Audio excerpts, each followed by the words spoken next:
నేను ఖానాపూర్ వాస్తవాన్ని, నిర్మల్ జిల్లా ఓలాపూర్ ఉప్పల్లి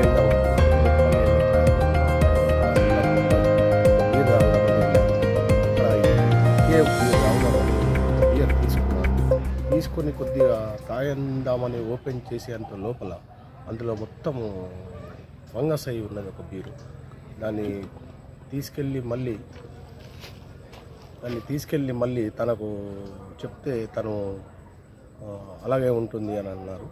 తర్వాత నేను దాన్ని నా వెంబడే తీసుకొచ్చుకొని నా స్నేహితులకు నేను ఇన్ఫర్మేషన్ ఇచ్చాను. వాళ్ళు కూడా వచ్చారు. వాళ్ళు వచ్చిన తర్వాత దీని గురించి మాట్లాడారు.